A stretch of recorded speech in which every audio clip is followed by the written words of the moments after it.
Okay, we're going to do another activity. So you should have in your pack a case study called Suzanne. I'm going to ask you to read it, and the questions at the bottom are: who should Suzanne have contact with, how often, and what form of contact. So I'm going to ask you to pause me and really, if there is more than one of you, have a really good discussion about this. If you're on your own, just have a really good think, maybe make some notes and look at what you think should be going on with Suzanne and her contact. Okay, so pause me now.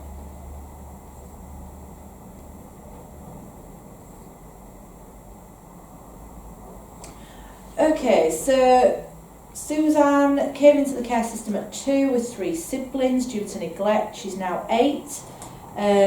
Brothers are 14, 15, 17. They were all placed in foster care together, but after 5 years, Suzanne disclosed that her brothers had been sexually abusing her. When an investigation was undertaken, it became apparent that the carers had known about this but had not taken any action to put an end to it.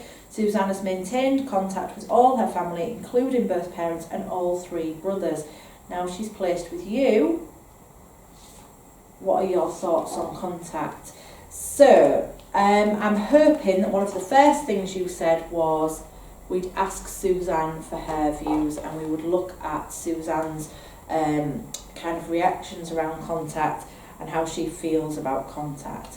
Certainly I would say this needs to be supervised contact if it does go ahead, but the purpose of this really is getting you to think about, well, it depends on this and it depends on that. So nothing's ever cut and dried. And you probably came out with lots of different questions that you wanted to ask about Suzanne and about what's going on, about what could happen. So that's the purpose of that, is just to get you thinking, well, if she wants to see them or she wants some sort of communication with them, we can't just say no, but how do we make it safe? So every situation is different, and again, it's about thinking about how can I promote the wishes and feelings of the child while promoting their welfare and keeping them safe. So all those questions are things that you would want to be raising and have answered in the contact agreement meeting with a social worker, looking at how you can get that balance between those things. So what we do when it comes to contact, what all social workers should be doing is working on a best case scenario. So there's a list here of 6 scenarios, and social workers should be striving to achieve contact as high up this list as possible. Okay, so at the top, number 1, we've got unsupervised contact.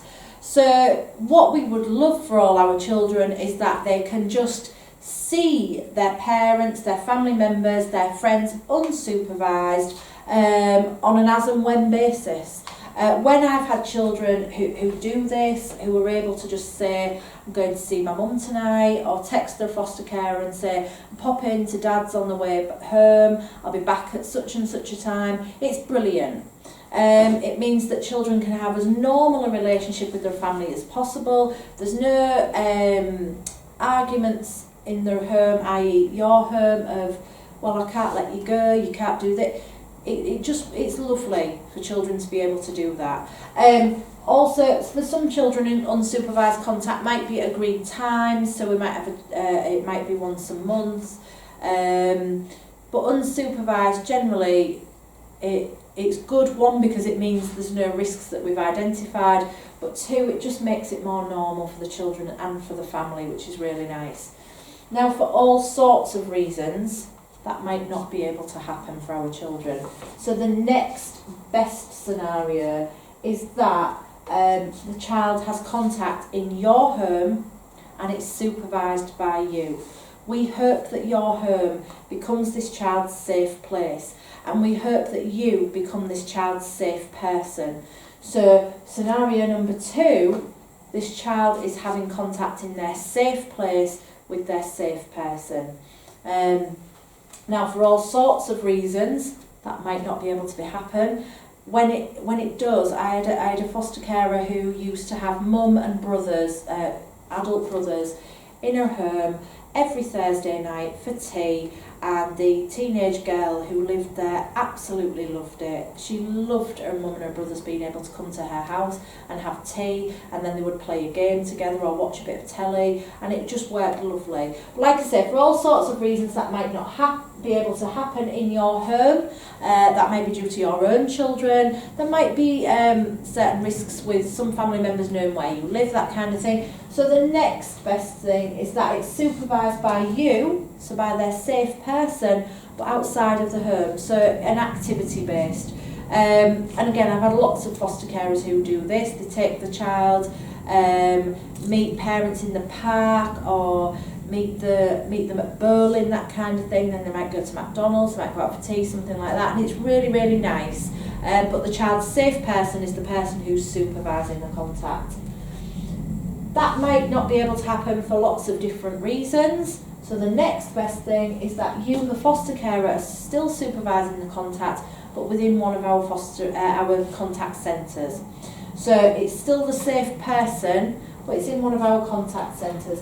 Contact centres are not the nicest place for children to have contact.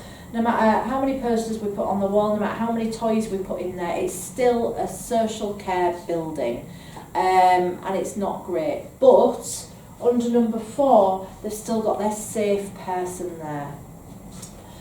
Number 5, contact is supervised by a contact officer in the foster carer's home or activity based. So the contact officer is now brought into the situation because it's not deemed appropriate or safe, or for whatever reason you, the foster carer, are not supervising the contact. So a contact officer is doing that, but they're going to supervise it within your home. So the child's in their safe place, their safe person is still around, i.e. you, but but there is that contact officer there as well. Or it might be supervised by a contact officer, activity based, so outside of the home doing an activity. And the last thing that we would want is that contact is supervised by a contact officer in a contact centre. So the child doesn't have their safe person, doesn't have their safe place, and like I said, contact centres are not ideal. However, this does happen, and it should only happen as a last resort. There should be good reason for that happening, but there are lots of good reasons why that does have to happen in certain situations. Now, when you get a child in your care, they might start off in a certain number on this list. That doesn't have to be there forever, okay? So if your child starts off quite low down the list, we can aim to build up the list in the future.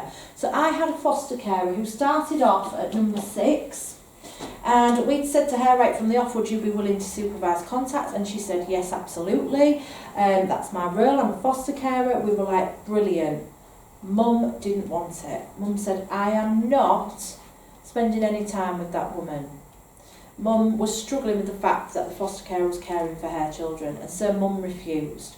So we started off at number 6, but what the foster carer did was she made sure that she sent Mother's Day gifts and cards, that she sent birthday cards, that she sent photos of the children, that she tried to get a relationship going even though Mum wouldn't see her or speak to her. And eventually Mum started to see that this foster carer wasn't a threat, and steps started to be made, and eventually Mum agreed to foster carer attending the supervised contact. Then the contact started to happen activity based with a contact officer and foster carer there, and now we're at number 2. Mum goes to the foster carer's house and contact is supervised by the foster carer. Brilliant. We worked up the ladder. How long did that take? 3 years. But we got there. So rather than say, yeah, these kids have contact in a contact centre and it's supervised by a contact officer, what we did was say, well, how can we get this to be better? And we got there, and the kids love it. So we've talked about the fact that you might be the person supervising the contact. If you are, as I've already said, it's very, very important that you are clear on what you're expected to record. Social workers need to make sure that you understand what you're expected to record. And if you are supervising contact, I would urge you to undertake further training around supervising contact. But what you should have in your pack is a worksheet. It'll say at the top, right enough, and it'll say exercise 4 step 2, and it'll say fact or professional judgment. So I want you to pause me in a minute and go through the 10 statements and just state whether you think that is a fact, an opinion, or a professional judgment. Okay, so pause me now.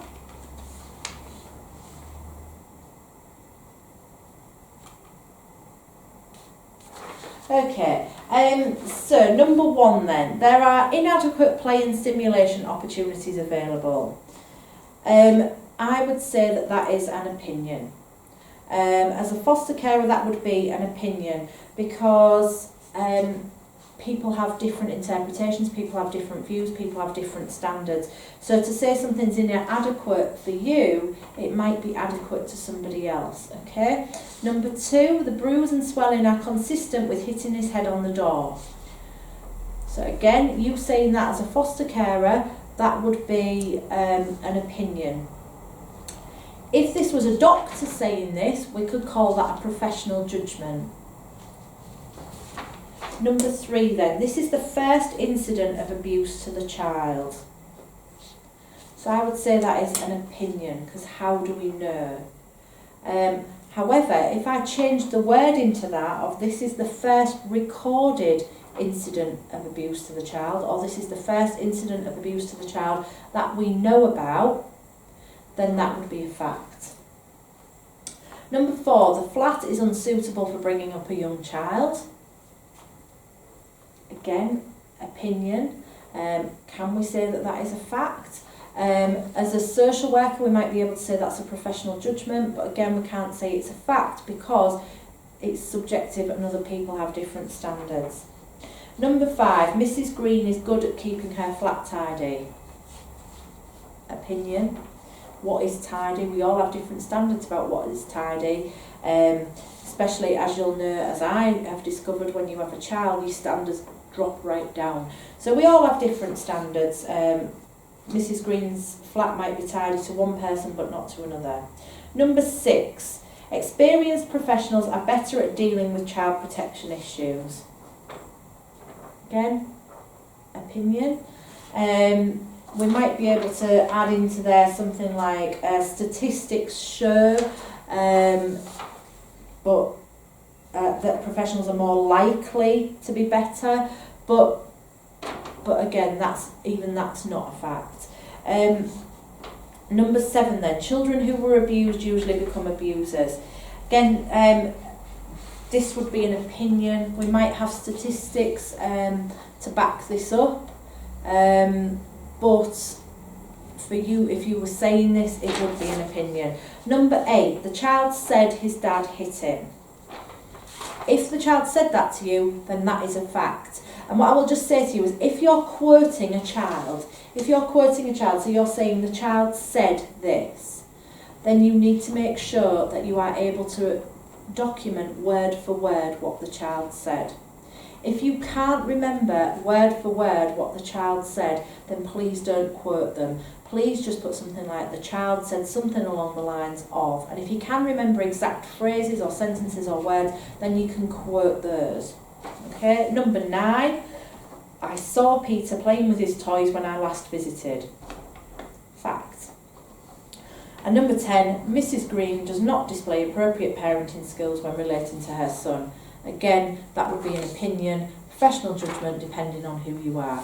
Okay, so if you are making records about contacts because you've been supervising them, if you are writing something that is an opinion, make sure you say, in my opinion.